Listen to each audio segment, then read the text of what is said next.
you are now behind enemy lines. Hey there, how you doing, everybody? Gene Berardelli, Ross Galloway here. Ross, how you doing, bro? What's going on, man? I like your little headline thing there. Oh, yeah, we're going to be talking about that in a little bit. Waiting to make sure that we're doing a guest tonight. I mean, wow, what's going on? We're actually being like adults again. I thought you told me we weren't allowed to have guests. Well, I mean, that's what my mom told me. But apparently this time around, we're going to be okay with it. Maybe it's just a guest that I would invite. We're not allowed to have. All right. Yeah. Oh, when the house is a rocking, do not come a knocking. That's what that used to be the rule back in the day. But yeah, how was your Easter? Pretty good. Yeah. I mean, Man, Easter good to hear. No details or nothing. That's fine. Whatever. I don't want to give too many details. I am a fan of hard-boiled eggs, so Easter's pretty good. so for most people, it's the candy. For you, it's the hard-boiled egg. So I do love hard-boiled eggs and Cadbury eggs. I have a weakness for those things. Okay, so let me ask you this. What type of Cadbury egg person are you? The cream egg or the solid chocolate with the candy shell on it? Those little solid chocolate ones, man. You can't stop them. You eat the whole bag. Dangerous. Those are dangerous, aren't they? They started making them they started making that same type for Christmas as well. They're just like Christmas little balls. They really should sell them all year. I mean, I don't know why it's a once a year thing.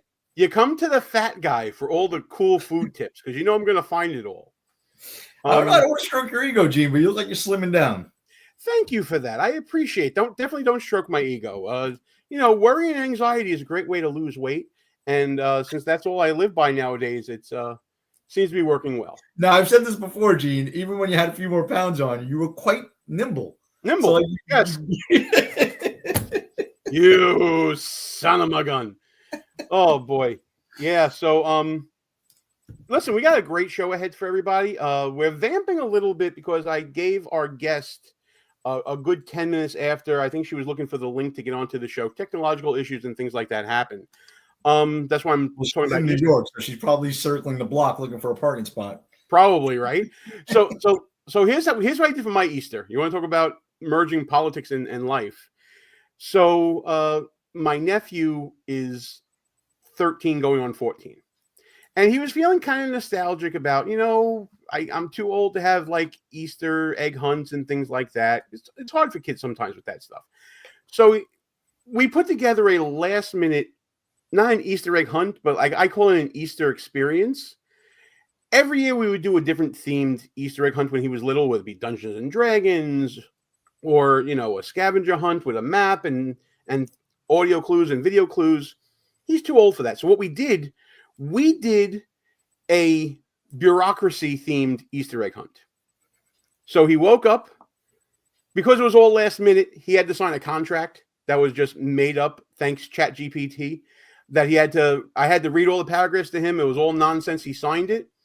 And then the Easter egg hunt was basically, we just took a whole bunch of eggs, put them in a container, all our eggs in one basket, and left it on the counter in the kitchen. But to go from the living room to the kitchen, he had to give a password because people would block him from the kitchen every single time you have to go through. And he could only get one egg at a time. And within that egg was a riddle that he had to answer before he got to the next egg. 2 hours later, he wasn't so worried about having Easter egg hunts anymore. Yeah. But he had a blast. He truly did have a blast. That sounds like a whole lot of fun. For those of you guys listening, if you couldn't tell, Gene's a lawyer. Those are the kind of games I guess lawyers like to play. It was fun for me. It was fun for me. I'm just going to sounds like a blast. I'm coming over next year, Gene. You should. Listen, if you saw the wording of these contracts, you would laugh too. But listen, I'm a 6'6" sicko. What do you want me to do? I'm just texting our guest, making sure that she got the invite. Otherwise, I'll send it again. And until I hear from that, thank you guys for tuning into the show. We're going to be talking about two different topics tonight. The first one is going to be the news from the House Oversight Committee that they have once again referred ex-governor Andrew Cuomo to the DOJ for charges concerning perjury before Congress. We'll get into that with our guest, Vivian Zayas. She says that she's trying to get in, and that's a good thing. So she is, I believe, the executive director of Voices for Seniors, an organization that represents 15,000 plus families who lost a loved one during the COVID pandemic in a New York State nursing home. Then we're going to get into the whole what I like to call the virtue signal that probably set the world record for most miles traveled to virtue signal. This whole situation about Democrats going to El Salvador to go visit and commiserate with a reputed, let's say, member of MS-13 that was deported from the country. Everyone's claiming that the Trump administration has broken the law, has countermanded an order of the Supreme Court, and we'll get through all that. But while we're waiting for Vivian to come in, I'm going to ask you guys to please subscribe to the channel, hit that notification bell so you don't miss any of the shows. And if you like what you're seeing here in this or any other video that we do here on this little channel, smash that thumbs up button, like, comment, share the show with your friends, all that good stuff. In fact, if you're here right now, watching live, hit that thumbs up button right now. It's going to help the show get out to more people on whatever platform you're on, whether it be YouTube, Rumble, X. Let's get that going. I see some people in the chat right now. Who are you beefing with, Galloway? Oh, it's Rick. It's our friend. Rick. Shout out to our KLRN people. And by the way, don't follow me. I'm paranoid enough. I have to say this every week. All right. Well, listen, pal. Our guest is here, so I'm going to take down the banners. Let's get started talking about our first topic of the day here, which is this criminal referral that House Oversight Committee Chair James Comer gave to DOJ and Pam Bondi. And here's our guest right now. This is my good friend, Vivian Zayas from Voices for Seniors. Vivian. Hi, everyone. Good evening. Always a pleasure to see you. How are you tonight? I'm doing well. Thank you for the invite. Oh, listen, it was certainly my pleasure to do so. Before we get started, though, I have to give a disclaimer to the whole audience here, just to kind of cover my ass a little bit. I am not going to be fair and balanced in this discussion. I have a definite point of view here. And my definite point of view is, Vivian, earmuffs, fuck Andrew Cuomo. Okay, that is my point of view here. I am not going to be shy about it. I'm not going to be bashful about it as we talk about this latest news about this disgraced governor who now wants to be mayor of the People's Republic of New York City, and who, in my opinion, is responsible for the deaths of many people, including friends of mine like Vivian. Vivian, give everybody a brief background on how you came to be in this position that clearly I don't think anybody ever wants to ever be in. Very true. I'm an accidental activist. My mother was receiving care actually at home. She received a knee surgery and she was with me for a couple of months getting therapy at home. And she developed a cyst in her thigh that I thought was a little larger than would be normal. So we took her to the hospital and they did what they had to do. They drained it, gave her some antibiotics, and they suggested that because my mom was still wobbly after her knee surgery, that she would benefit from some inpatient nursing home care or rehab care. And we reluctantly agreed after we did supposedly our due diligence. And she ended up in the nursing home, which what we thought was going to be for 30 days. In fact, when she was transferred, they had already started talking about discharge, but a week into her stay. So we never imagined that she would be there, months or, years. It was only a very short time. We saw that her pain was getting better. So we thought we were doing right by her. These facilities tend to have like a mirage. They actually have huge banners sometimes in the lobby that says they're the best on Long Island and best by, US reports. And so you get a false sense of security thinking that these facilities are safe. It sounds a lot like the realtors with the Triple Diamond Award on their wall and things like that, right? Perhaps. We never thought she'd be there for more than a couple of weeks anyway, so we were not concerned. I think it was only when COVID started to become more prevalent did we start to get a little worried, but we were there every day. My sister and I took turns. We were there. I was there earlier in the evening and she got there later in the evening. So there was no way of my mother being one of us, a statistic in any way. So it was only until March 11th that we get a call that says that the nursing home is going to shut down. Once we got that call, we were only told, you can come and see your mother today. The facility is going to be closed for about a week or two. And we went, immediately, I headed out there. I got her newspapers and puzzles, snacks, and I just told her, please watch the news. I gave her a kiss thinking that I was obviously going to see her in a week or two, but I gave her a kiss and she was sad. She looked down at the floor as I left. And, that's my last memory of my mother. That killed me. So, and what ended up happening, for those of you out there, is that Vivian's mom was one of the more than 15,000 seniors who passed due to COVID while trapped in these nursing homes, thanks to the March 25th, 2020 order from the Department of Health that was authored by, in part at least, by Andrew Cuomo. That is So correct. now this led you to become an advocate for not only your family, but for every family affected by this in New York, and to bring awareness to what Andrew Cuomo did. The news starts breaking all throughout 2020, going into 2021, and eventually Cuomo resigns because, in addition to all this, there was an impending, let's just call it an abuse scandal in his office of sort of an interpersonal nature. And honestly, I thought that Cuomo would be done at that point. Were you thinking the same thing? Yes, we're actually very surprised he's running for office again. We initially had hoped that he would have stepped down, not because of the allegations. We actually hoped that he would have stepped down because of he had a hand in the deaths of so many of the vulnerable elderly. But he's trying to make a comeback, and we're still trying to tell people and alert people of what happened. That this was, during 9/11. Over 3,300 plus people died, because I know some people died of the after effects of 9/11, one of my cousins included. And we never, we got a commission, we got an investigation, and with over 15,000 plus seniors died, and we have no such thing here in New York. Yeah, and I agree with Daisy's comment here. I can't believe that he's running for anything either. It's the ultimate audacity is what it is, that Andrew Cuomo has decided that he can run for office again after all the pain that he caused.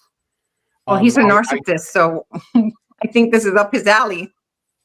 Yeah, and for those of you who don't remember, everything that happened in between of the lockdowns and present day, this is a guy who got a multi-million-dollar book contract talking about his great leadership during COVID. This is a guy who created a poster in his spare time during COVID to represent the struggle to flatten the curve.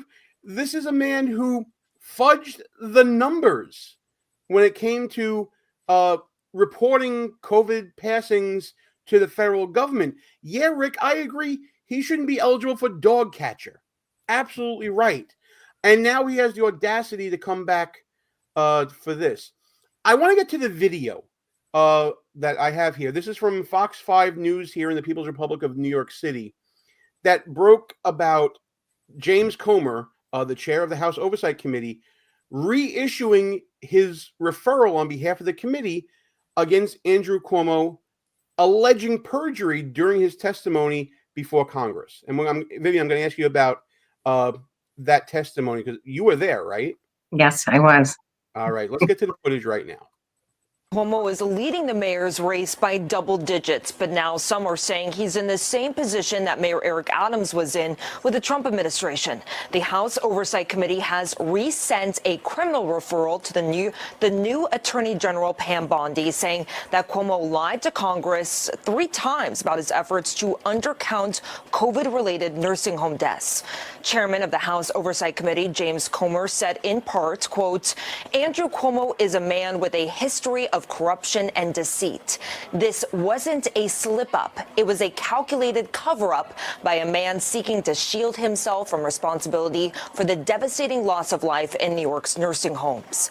Now, this all started on March 25th, 2020. Cuomo issued an executive order that forced nursing homes to accept COVID-positive patients back into their facilities. And one fact that's left out of this, Vivian, and you can correct me if I'm wrong, is that part of that order was a prohibition of testing anyone being returned to a nursing home. Am I correct in saying that? That is correct. So Ross, I know that you're hearing a lot of this for the first time here. It wasn't just that nursing homes were required or directed to re-intake people who were recently infected with COVID. Remember, at the time, there was no vaccine or anything like that. There was no treatment other than letting it work itself out. Not only were they told to take these people back in, and they were citing shortages of beds when you had the Jacob Javits Center and you had USS Comfort here as well, but to take them back without testing, sight unseen, basically, pal. Yeah. So, I mean, I'm not hearing any of this for the first time. I lived through COVID too. I lived in New York City while this was going on. And to be honest, Vivian, like, my heart goes out to you. I don't know what I was losing my mind during COVID. I don't know what I would have done if I had a family member in a similar situation. I mean, Andrew Cuomo is obviously a piece of trash.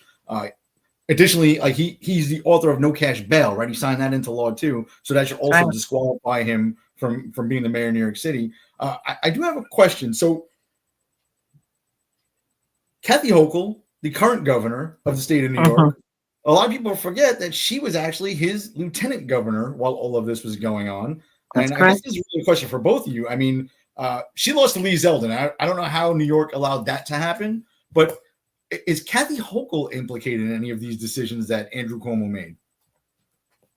Kathy Hochul is implicated in the sense that when the select subcommittee subpoenaed documents from her office, she gave them a lot of fluff, but didn't give them a lot of things of substance. And what she did was send a whole bunch of redacted forms of what she did send, and then actually didn't send other items. So there is more there that I wish the select subcommittee would have gotten, but I believe that in some weird way, she is covering him because it actually implicates her. And I wonder if she was acting on the advice of counsel, aka Letitia James, True. by pulling some of that information. I wouldn't put it past them. I think it's a dynamite point. But let's talk about the select committee in the House that oversaw the COVID pandemic.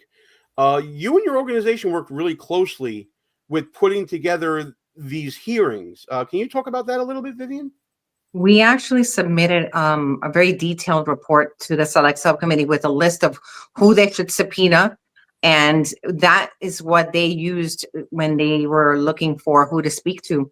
We came to testify twice. Once we testified once and before the select subcommittee when they started their investigation. Then we came back the day that Cuomo testified, and we sat like a few steps from him, which is so difficult to be in the same room with him, hearing his lies, hearing his smugness, hearing him, just deflect. And we didn't expect anything other than who Andrew Cuomo is, to be quite honest. But it's, going back to what we were saying, Andrew Cuomo is the same one that said in a press conference of the many he did that his mother was not expendable and my mother was not expendable. But then he turned around and signed the death wish of so many seniors. In addition to all the other things he did, I'm certain that he received some kind of money or donation towards his campaign from the lobbyists in exchange for the clauses that they put into the budget, which is basically giving nursing homes immunity. In addition to everything else he did, he gave them immunity. So when my mother passed away, and I'm trying to figure out, what's my recourse in this situation, when I got a letter from the nursing home saying that she would be safe, so I couldn't sue the nursing home. So not only did he put COVID positive patients into the nursing homes that were not tested, he also tied the families up from not being able to sue. Absolutely. And that's one of the things that actually brought us together. And we talked about that a little bit True. as well. That Very was actually true. our first time talking. Mm-hmm. So yeah, they covered all their own asses. And I think you're right in saying the healthcare lobby is huge in New York. Oh yeah. And Gene, you kind of glazed over something that you said earlier, but I just want to put a little finer point on it. The USS Comfort was parked off of Manhattan Island for quite a while, and the Javits Center was cleared out and set up as a massive quarantine center by the National Guard. And those two things went largely unused. And instead of using those, where in a typical pandemic you want to quarantine sick people, they instead did not use those facilities and put sick people back in the nursing homes. And Andrew Cuomo directly, he let people die. He didn't let them. He made people die alone without seeing their families. And it's unforgivable. Vivian, you're doing God's work, and this guy can never be entrusted to be in power at any level of government again. Absolutely right. I do want to get back to the clip really quick here because we do have a reaction from Andrew Cuomo. Keep in mind, folks, this is the same man that on his quote-unquote rehabilitation tour last year, what I like to call it, when he went on the radio with Anthony Scaramucci, another winner, called people like Vivian vile for asking and demanding accountability for his actions here. And his reaction to this repeated referral now to the DOJ, first time it was to, Merrick Garland's DOJ. Now it's to Pam Bondi's DOJ. His reaction, though, was very nonplussed, as you would expect from an irredeemable buffoon like Andrew Cuomo. Later revoked this order on May 10th, but by then he was already facing fierce backlash. So in July of 2020, the state health department issued a report clearing Cuomo of blame. This report not only continued to undercount the number of COVID-related nursing home deaths by more than 50%, it also blamed nursing home staff for bringing in the virus. Fast forward to last summer, Cuomo in front of the House committee said that he did not have any role in writing this July 2020 report. However, the committee alleges that not only was Cuomo involved, he helped write the report as shown in notes that have been verified as his handwriting. By the way, that really undersells it. Not only was there physical evidence, and Vivian, you can attest to this more than I can, there's sworn testimony from his former commissioner of health that directly contradicts Andrew Cuomo, with specific recollections that Cuomo was involved intimately with this March 2020 order. You can tell me if I'm off base in saying that or not, Vivian, but that's my recollection. He was, and when you want to look at who's responsible, we hold Cuomo responsible, obviously as the governor, but it was malpractice for even Howard Zucker, the commissioner, the health commissioner, to even have come up with such a report. So I'm not sure, when we want to throw the net, yes, we want to catch Cuomo, we want to hold him accountable, but there's so many other people that are accountable. Like, Howard Zucker is the second person that we would put our target on, because I'm thinking, how could he, as a doctor, as a physician, do such a thing to the elderly? And then if we want to broaden the net, like nursing homes, they did a terrible job. They're terrible places on a normal day. Yet there's so many facilities, including my mother's, that these were rehab facilities, wings, and they were not even quarantining the patients. So I have no idea how deep this goes, because all the Democrats in New York are very complicit. They have not wanted to give us an investigation. They have not wanted to open anything with subpoena power. We have reached out, and back then we reached out to the chair of the health of the seniors, the aging committee chair, sorry. And basically when we met her in Albany, she was surprised when we approached her. And when we asked her for her to support a bill that was investigating with subpoena power, a bipartisan bill, she basically told me she was not going to support the bill. So we took a photo with her, and I told her, let's take a photo. And she says, I'll take a picture, but I will not sign that bill. And I said, well, at least I have proof that I spoke to you about it. And just as her word, she did not support it, and all the Democrats either. So, I don't think they want to get down to really the truth of what happened, because it would implicate them and make their party look terrible. Well, Ross and I can certainly war game this out for you and probably explain without them explaining what happened. And I'm sure you know this already, but for the purpose of enlightening our audience. Hey, Ross, you remember when Cuomo resigned in 2021? Yeah. Do you remember there being meetings between Cuomo and different legislators and the Attorney General's office? Yes. Do you think that there was a deal that the government would not do any further investigations into Cuomo if he were to resign voluntarily? And that's usually the penalty, right? I think that's what the DOJ was even offering Eric Adams in his latest scandal. Typically, when you're a politician, if you resign in disgrace, then you can avoid, a criminal referral or prosecution. But like you said earlier, that deal was under the Biden DOJ and not the current one, thank God. And just, now I'm getting worked up. I think Daisy Bell says she has PTSD thinking of this, and so do I. Yeah, Like, I wanted to get this out there. It's been hitting. It was in the chat for a while. Yeah, Our friend Daisy. I'm reliving this nightmare again too now. This guy was literally on TV every day giving briefings in his audition to like run for president one day. He got a fucking Emmy, Galloway. In his crazy brain, he still thinks he's going to do it, by the way. And you remember like his famous line every day was like, well, the facts change. Do facts change? Like, first of all, facts are usually like things that don't change, right? Is the world round? Is that a fact? That's not going to change one day, right? So I hate when he said that. But let's talk about facts real quick. Who were the people most at risk of dying from COVID? The elderly, if you were extremely overweight or had other comorbidities, right? Most people in nursing homes would have at least 2 of those 3 things, if not all 3. And this fool forced them to go in there. They didn't separate them. They didn't quarantine them, and then didn't even allow healthy family members to go visit them.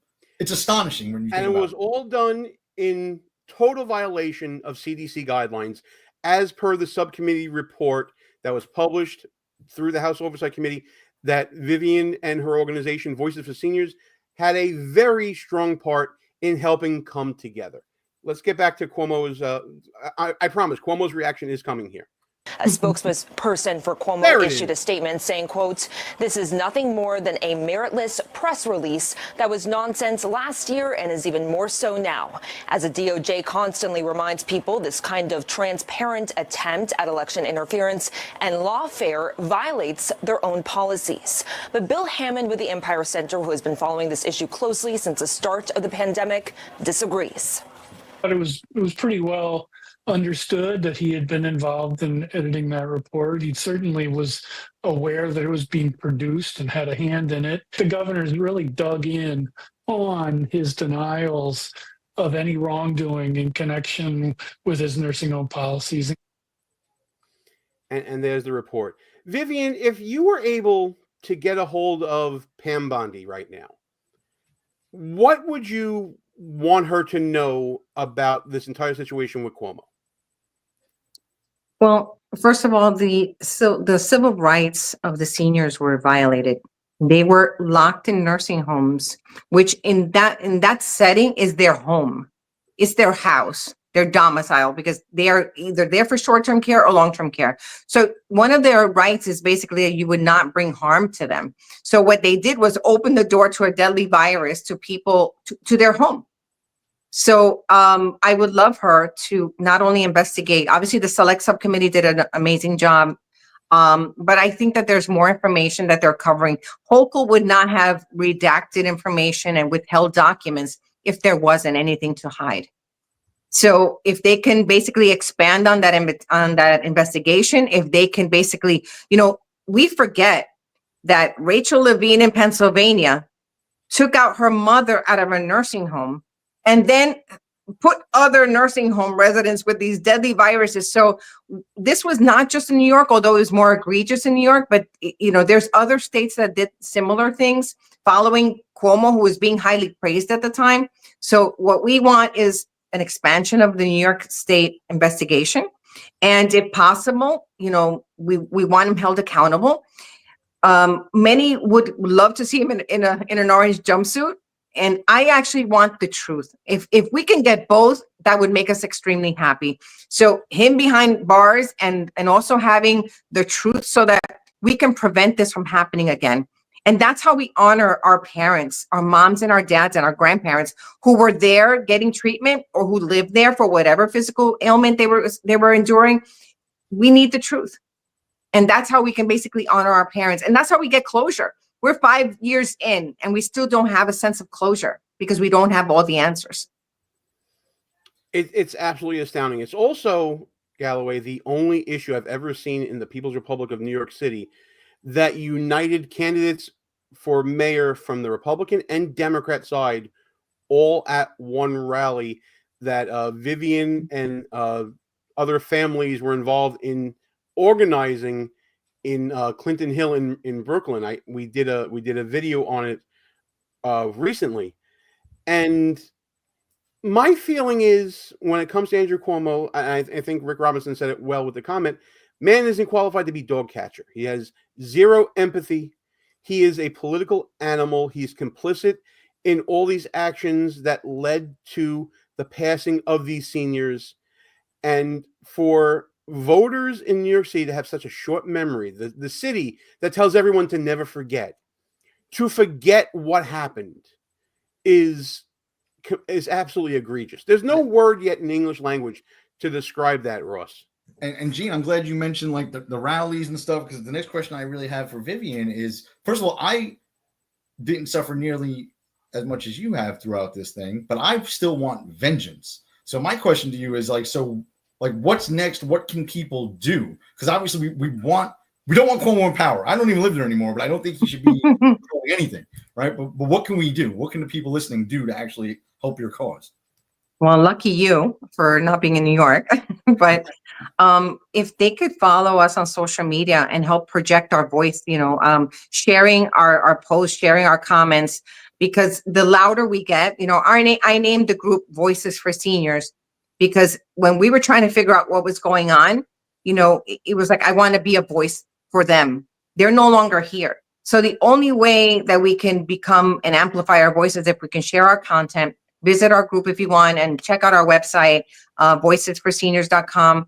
But also we're on X, we're on Facebook. So anywhere you see us, just share our stuff. That would be a tremendous help. The louder we get, we cannot be ignored. And I think all along they banked on, these are elderly people. Their family probably we're expecting them soon to pass away, depending on the age or the ailment. So no one's going to make a lot of noise. So the louder we get, the better our outcome to get Pam Bondi to go ahead with this referral. If we can get some kind of a commission here in New York State, that's something that we're working on as well. But if we can get, if we can address the civil rights of the seniors in some type of way, that would also be ideal. So, we forget, as young as we are here right now, that one day we may not be as young. And that's inevitable. We don't control that. My mother was the strong as an ox. Her memory was better than mine. And all it took was an aggressive arthritis to set her down this path. So we often are blessed by our health, but we don't know what tomorrow brings. So how do we prevent this from happening to you or me in the future if we end up getting short-term therapy? A knee surgery ended up not causing my mom's death because of the knee surgery. It ended up because she was getting short-term therapy at a facility. So and once you're in there, it's kind of hard to get you out. I was clamoring for weeks to get her out of the facility. When I finally got a call, they were very elusive, and they said, "Oh, your mother's leaving on Friday." And by that time she had already contracted COVID. And I had heard it in her voice that she wasn't well. However, I was not told it was COVID. I didn't know COVID was in the facility. I was not told. So this is like a very broad web that if we want to dissect it, we have to figure out Cuomo's at the head, but there's other things and issues we really have to address. And unfortunately, like Gene was saying, the lobbyists here are very powerful. And I was told in the beginning, after losing my mom, when I was fighting in the beginning, they were saying, "You're pissing in the wind." And I'm thinking, like, what kind of support or encouragement is that to a grieving daughter? And we've been fighting ever since. We haven't given up. And I think that as we see, James Comer come out and not forget us and try to have this thing move forward. We've written to everyone under the sun. So we're just glad to not be forgotten. We just hope that Pam Bondi does the right thing. Amen to that. And speaking for Galloway, we're sort of the patron saints of lost causes here. We fight for all of these smaller causes. We've done it for over a decade in politics that we've been in, whether it be institutional politics or campaign politics or otherwise. When you're ready for the letter writing campaign to send a whole bunch of mail to Pam Bondi, let us know. Folks, on X at Voices, 4 Seniors, on the web, voicesforseniors.com. There's an area where they can donate, right? Yeah, you can donate on the webpage.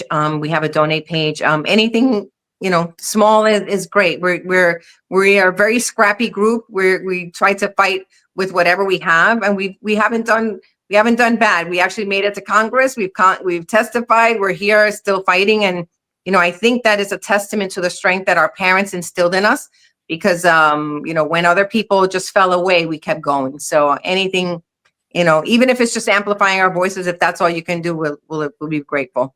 Absolutely, folks. Voicesforseniors.com is a 501c4 that is able to do this sort of advocacy work that Ross and I love to talk about. Vivian, we know you got a family to get to, so we're not going to keep you too late. Thank you. Thanks so much for coming on. You're very welcome. I'm so thankful for you guys. Keep helping us share the word so that hopefully we can. But I promise that when we take him down, I'm coming back to talk to you about it. Oh, you'll be back way before then. We're going to talk about how we're taking him down as well. Listen, to me, this is vendetta. I hate so much what happened with COVID. And the main reason I hate it is because, and she's probably listening right now and she's not going to like I'm going to say this. My mom was so comforted by Cuomo's press conferences and all these things and was telling me how he was the only one doing anything. And then I told her, listen, this isn't right because you saw that I knew about the order. And then when it all came out, I was like, oh, I wasn't supporting him. He has this way of memory holing things in people, and I can't freaking stand it. And I'm not going to stand for it. I'm standing shoulder to shoulder with you on this and with Voices of Seniors. Folks, again, on X at Voices, the number 4 Seniors, and online at voicesforseniors.com. Vivian, God bless you. Thank your you family, so much. And we'll talk to you real soon, okay? Very grateful. Looking forward to it. Bye. All Thank right. you. Nice to meet you. My pleasure. Take care. Whew. I know I made it a little heavy in here tonight, pal, but it's got to get out. I mean, just real quick, Gene, before we jump to the topic, just curious what you think, because I never thought of the civil rights violation angle. Would he have like qualified immunity as governor? Because that seems like a pretty good track to go down. I mean, it all depends, and I'm not like a criminal. I'm not a federal criminal attorney. I've never really thought about this angle. I got to think there may be an issue with sovereign immunity between the federal government and the state government. I honestly don't know, and that's something for people above my pay grade to talk about. But listen, I want every single angle. Listen, I thought at one point that, yes, there was a state immunity for Cuomo and his actions, but what about federal immunity? Was there federal immunity for all these nursing homes and for Andrew Cuomo? And I think people have exhausted that avenue as well. So anything and everything that can bring accountability and justice for these families, it's got to be done. No stone can be left unturned, which is why Pam Bondi and the DOJ have to take this up. Elections be damned and all the other nonsense, election interference and all the bullshit Cuomo was talking about. We can't let that happen. We can't let him get away with this. Just the voters are dumb. The voters in New York City are fucking dumb because they forget.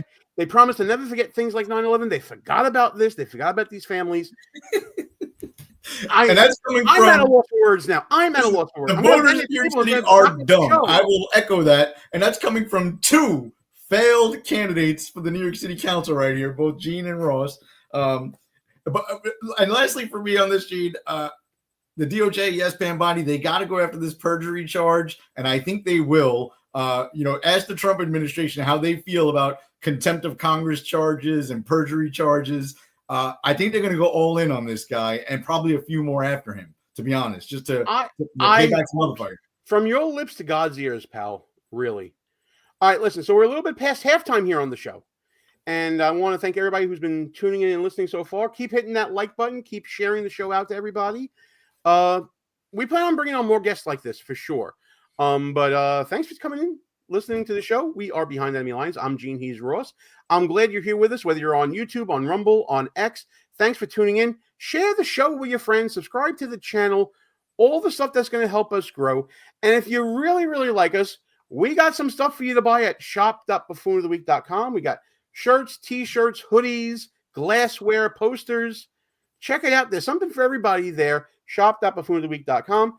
And of course, buffoonoftheweek.com, where we supplement all of our coverage here on our social media channels with articles and blog posts. I think we do like 3 to 5 a week sometimes. We really are churning out the content. Buffoonoftheweek.com. Check us out there as well. Why are you snickering, Galloway? You mentioned all the products you're trying to hawk. You didn't mention the calendar that you're making. I thought it was going to be half off because we didn't have the whole year done. Weren't you saying we were putting together a calendar? You were going to do like the last few months of the year yourself? That reminds me. We didn't get your photos. I thought you were going to be like poolside in a lounge chair with, one of those Speedos on that you love. Don't you love? You love the Speedos, right? Oh gosh, that's why it's going to be half off though. It's only going to be June through December. I thought. All right, we'll workshop this again. Yeah, we'll workshop that for sure. And now I'm trying to think of a segue to get to the next topic on the show. After I just had everyone visualize Galloway in a Speedo. Don't think you didn't. You know you did.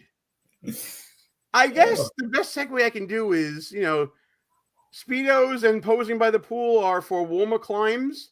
And it seems like Democrats have been going to warmer climates recently. Wow. All to support a reputed MS-13 thug who was deported from the country. It all started with Senator Chris Van Hollen of Maryland, who left the United States to go to El Salvador because a person he says is a member that he represents in Congress, an illegal immigrant and reputed MS-13 member, I believe his name is Kilmar Abrigo Garcia, was deported back to El Salvador, and the Supreme Court has ordered the United States to facilitate his return.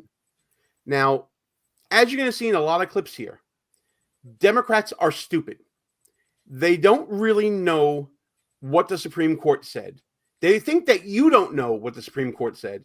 And there's going to be different interpretations here from the following 4 members of Congress who are following along in Senator Van Hollen's virtue signal. It's a lot of air travel to just a virtue signal for everyone.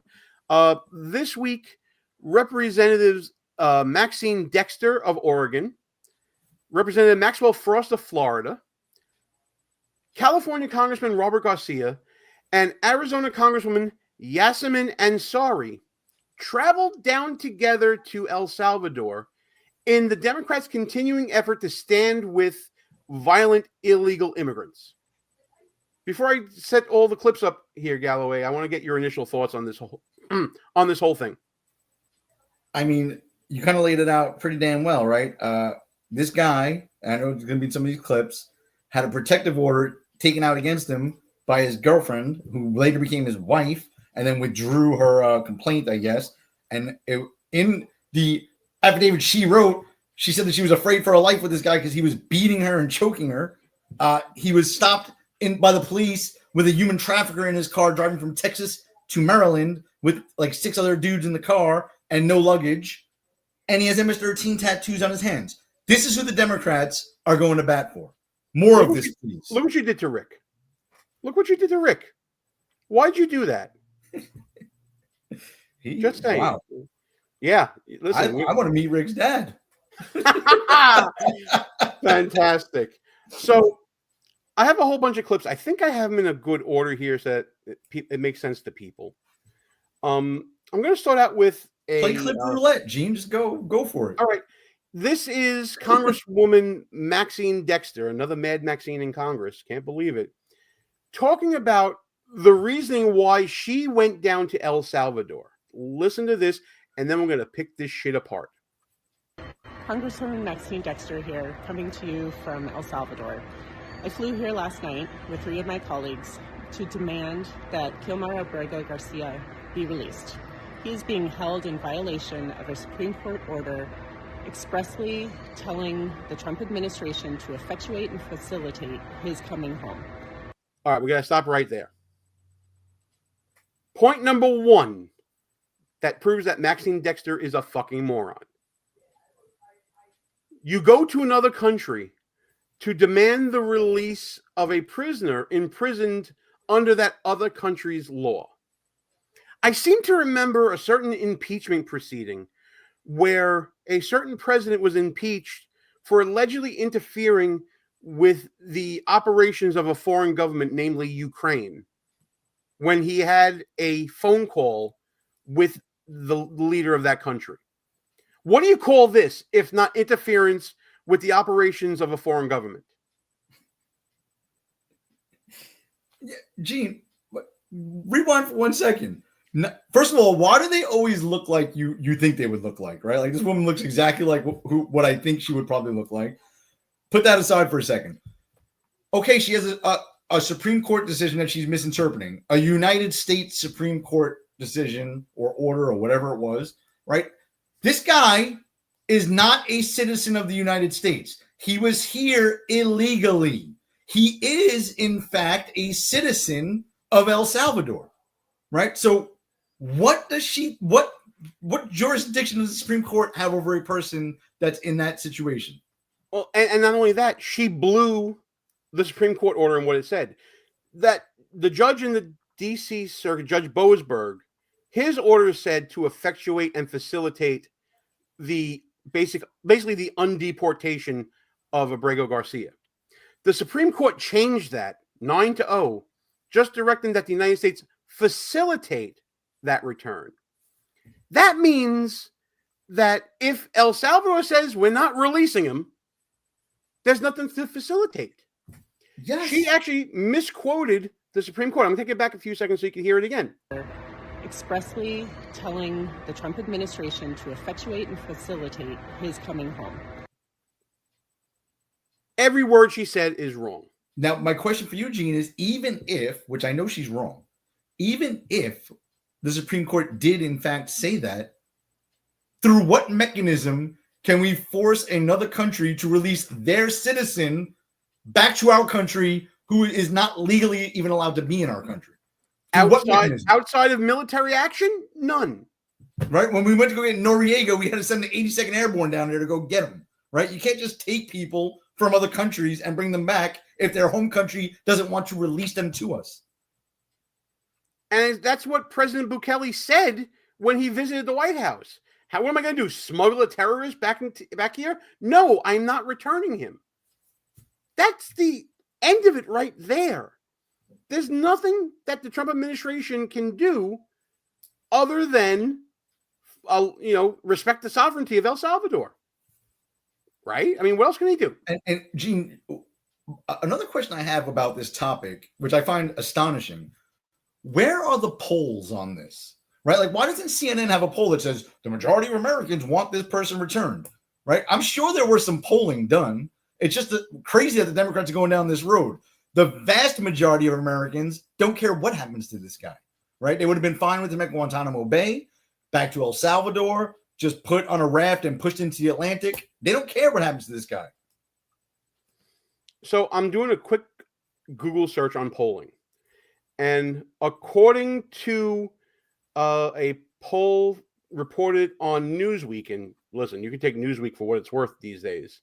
They have an article saying that 50% of American citizens think that Kilmar Abrego Garcia should be brought back to the United States from El Salvador by the Trump administration amid this legal battle. Now, let me see what poll it is citing here. And when?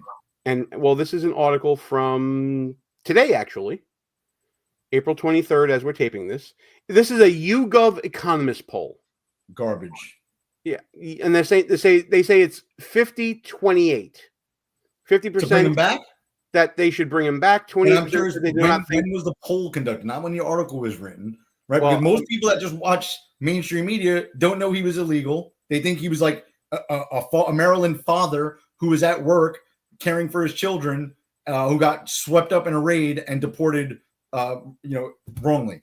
Right. So this is a poll of 1,625 U.S. adult citizens, April 19th through April 22nd, asking about a myriad of issues here.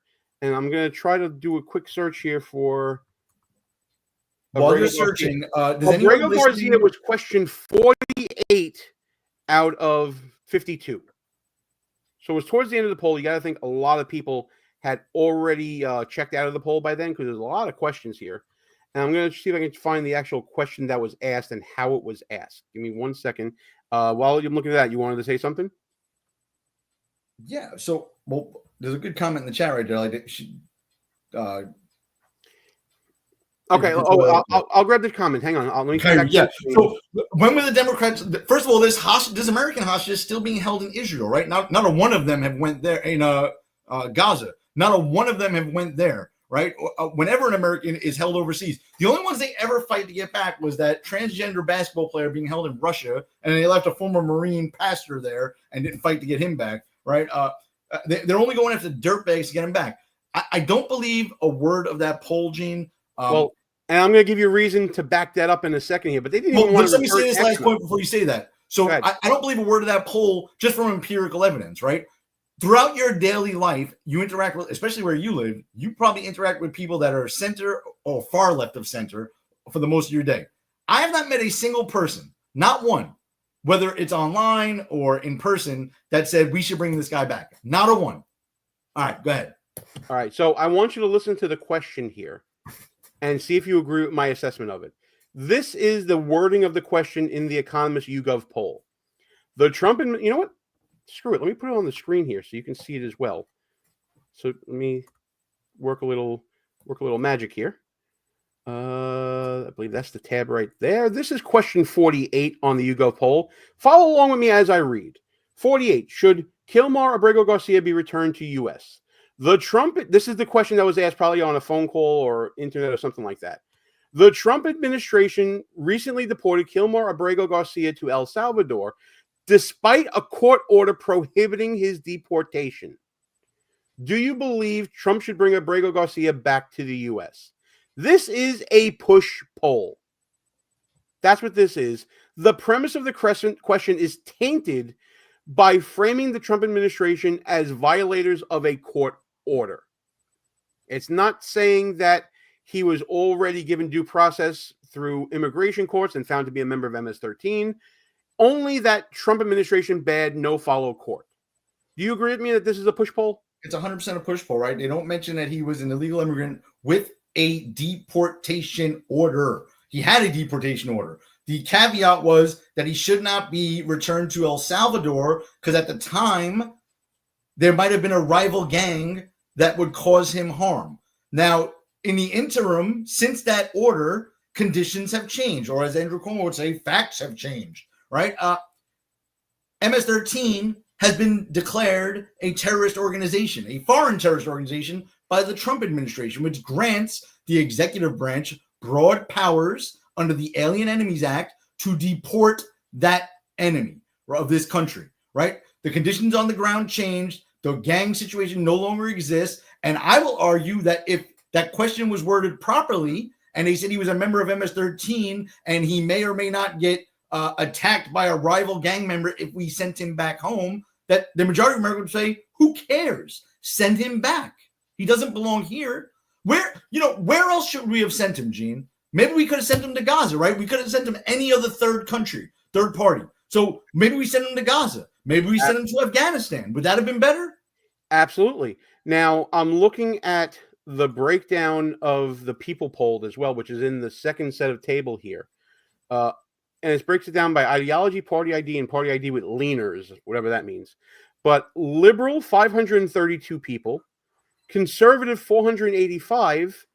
And moderate, whatever that means, 477. That means liberal. That it probably means half and half, which means that there's a great majority more. It's probably oversampled towards the left. Registered Democrat, 563. Registered Republican, 439. 619 independent. By the way, independent doesn't necessarily mean independent because a lot of states don't have the party identifiers when people vote and things like that, and they consider themselves independent. And this has me feeling push-pull the whole time here. And by the way, they failed to mention in the Newsweek article that 22% were unsure. So means people needed more information.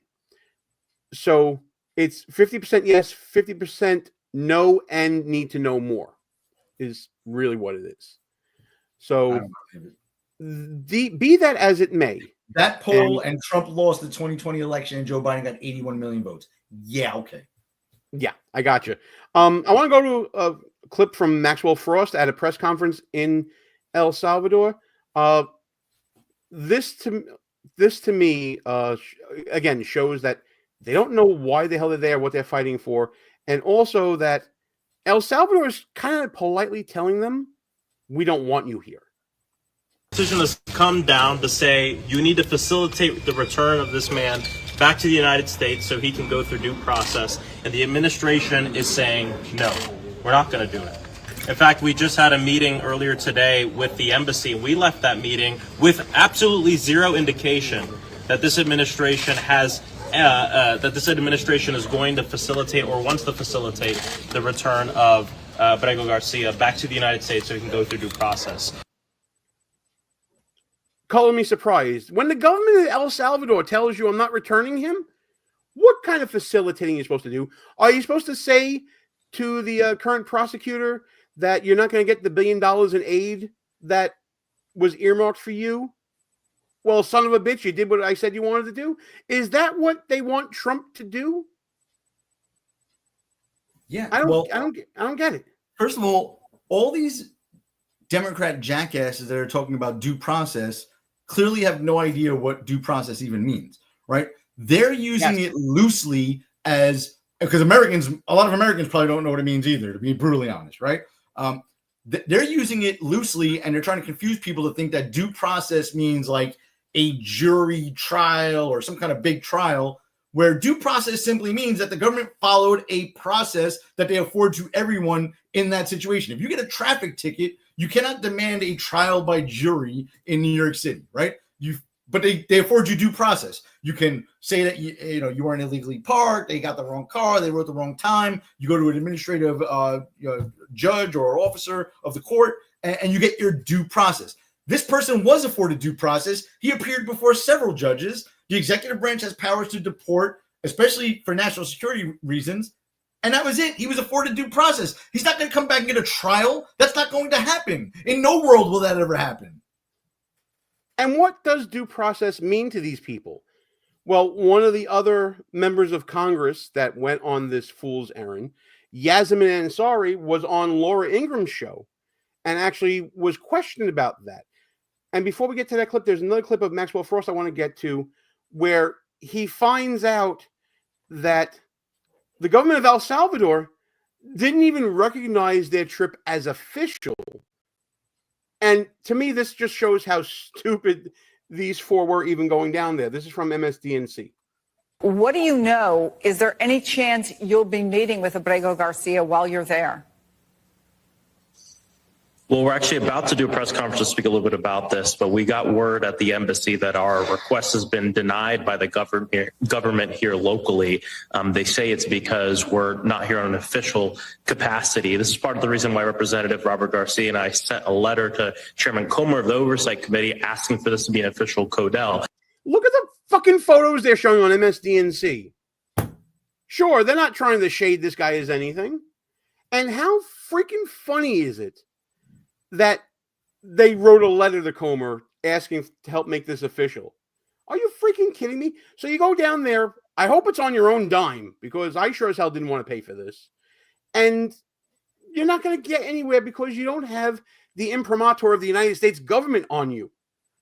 How big of a moron are these people? And gee, just real quick, I don't want to beat that dead horse about the poll.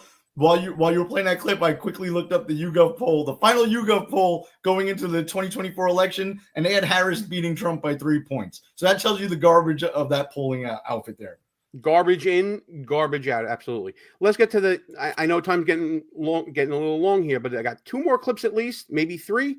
This is from the Laura Ingram, the Ingram angle on Fox News with Congresswoman Ansari, who was down in El Salvador, basically asking what Ross Galloway was asking. Okay, you get due process. Now what? What's your end goal? It's the progressive way of dealing with interviews where you just, I'm not trying to talk over you. I'm actually trying to get a question answered. I asked you a simple question. What process is due Mr. Abrego Garcia in the United States that you believe he has not received or could receive if he's undeported, which is the Democrats' priority, undeport him, bring him back here? What process do you want him to receive that would make you happy and feel good? Could he ever be deported? It's very clear. The Supreme Court says return him, and in court we can have a discussion about what action should be taken. No. This administration admitted they made a mistake. He doesn't matter to you. This administration admitted that they made a mistake in deporting Mr. Garcia. I think this is a fact, political Laura. Unfortunately, you're not sticking to the facts of the case, which is that Well, Donald I know the facts. Trump Actually, I have been he made a mistake. I've been very clear on the facts. Yeah. Well, Congresswoman, if you want to come on the show, we'd love to have you back. I believe in the Supreme Court. But you don't. All right, but if he's, I will just say this on the show, and you can come back. Just wait, take a breath. If he comes back, let's say he is undeported, and the Democrats happy about that. If he's undeported, he will be deported from the United States. That will make you miserable, correct? That'll set off a whole new firestorm, because what you care about is an illegal immigrant's rights to be here ad infinitum. This is a union you don't want him member, a deported. person That's with the a real U.S. story. citizen, wife. Yeah. This is a person who the Supreme Court has said needs to be facilitated back to the United States. That's a fact. Facilitated back does not mean violating El Salvador law. You don't know what the fuck you want. And the ultimate end result to this whole drama is going to be more money spent by the government, and this guy is getting deported anyway. And I think that was the point Ross was trying to make before. Yeah, and I mean, just briefly, I know time is short.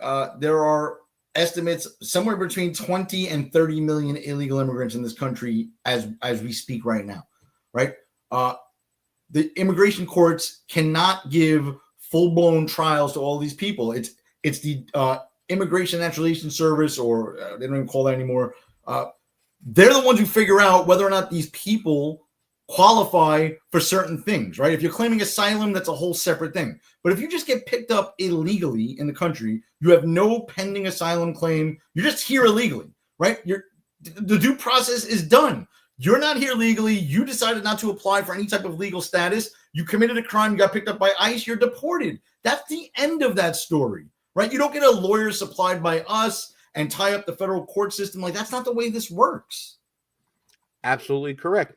I'm going to give you the choice of the last clip here. You want Stephen Miller responding to Congressman Ansari, or do you want Scott Jennings' commentary on Van Hollen's trip and basically the whole thing here? I love them both, but you cannot do a show and not put Miller on. That's my boy. Hell yeah.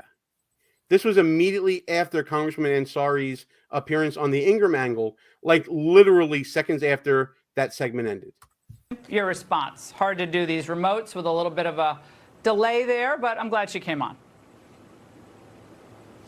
To hear the words rule of law come out of her mouth is so disturbing and appalling. She and her party presided over the mass invasion of America, 20 million illegal aliens coming into our country, stealing our jobs, stealing our tax benefits, committing crimes of rape, torture, and murder against American citizens that doesn't elicit even an ounce of empathy or sympathy from the pro-illegal alien gangster Democrat Party. She's also dead wrong about the Supreme Court ruling. They reversed the lower court and said the lower court cannot tell the president how to conduct the foreign policy of the United States. That was the 9-0 ruling. This illegal alien, who is a member of a foreign terrorist organization that has wreaked havoc across this country, MS-13, has received more due process than almost any American citizen who has been persecuted by their government over the last 4 years, who were jailed, imprisoned, and deplatformed by the Biden administration. We are watching the Democrat Party twist itself into knots to give every illegal alien terrorist an MS-13 and trained air wagwa more process, more court time, more intervention than any innocent American citizen has ever received. It turns my stomach. Americans want these terrorists the hell out of our country. And that's probably the best way to sum it up. It's beautiful. I had used this example in the past, and I just want to say it again real quick. Just imagine, if you will, Gene, a foreign army, uniformed, invaded our country. And then a few weeks into the fight, they realized they're not going to win. And they just took off their uniforms and blended into society. Do they all get lawyers and hearings and trials? No! You find these people and you kick them the fuck out.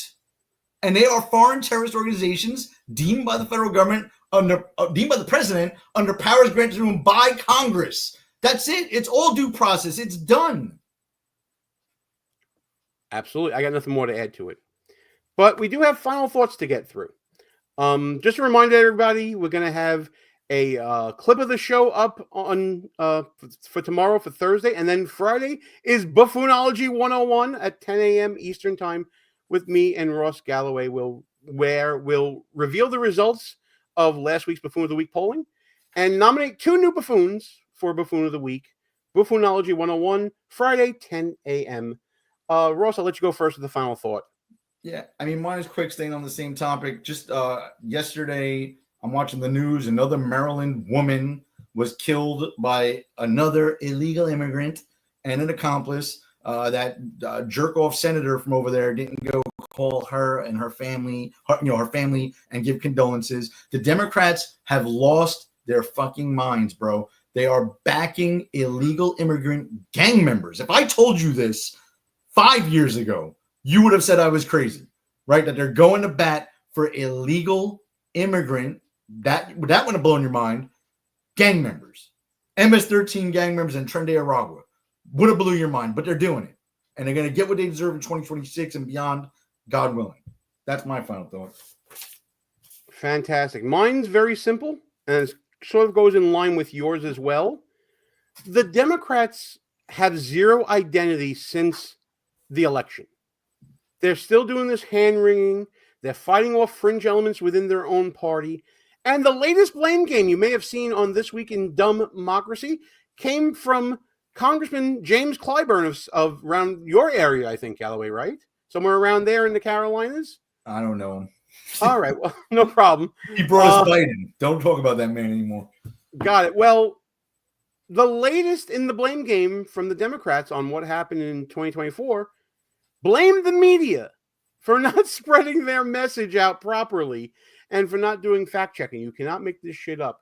They will blame everything and anyone before they blame themselves. What is that old proverb from, I guess, Sun Tzu? When your enemy is making mistakes, don't help them. That's it. Don't get in their way. Republicans, stay out of the way of all the Democrats for handling these 80-20 issues the wrong way.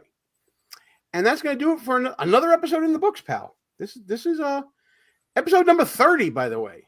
This was a good one, man. Vivian really got me thinking. Like I try to suppress a lot of those bad memories from the COVID era in New York, especially. Terrible. Yeah, absolutely. One last comment. Rick, I hope you're okay, buddy. He probably went off to handle some business on KLRN, but he's been a little quiet. I'm sure when he sees this on replay, he's gonna laugh his ass off. Thank you, Daisy. Love you, girl. All right, folks. It's time for us to skedaddle out of here. You ready to shut this sucker down, man? Let's get out of here, Gene. Let's shut her down, folks. Gene and Ross behind enemy lines. We are out of here. Now play our motherfucking anthem. Good night, folks. See you next week. Not allowed, not without electoral.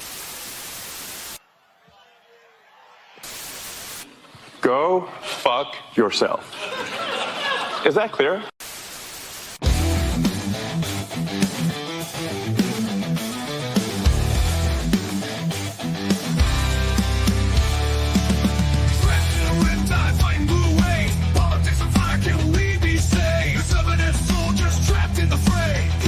Teeth, don't let them have sway.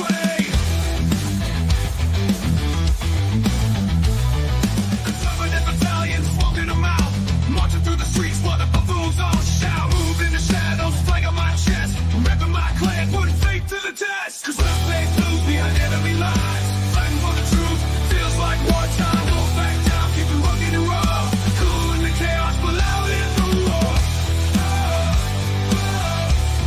But loud in the roar.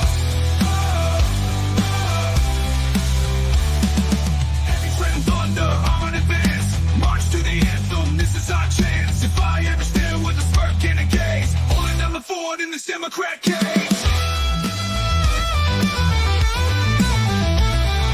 Whistles in the dark, strategies unfold, allies unseen, but bonds remain bold. Committed to the cause in the heart of the storms, in the name of freedom we're breaking the norm. Cause let's stay blue behind enemy lines, fighting for the truth, feels like wartime. Don't back down, keep it rugged and raw.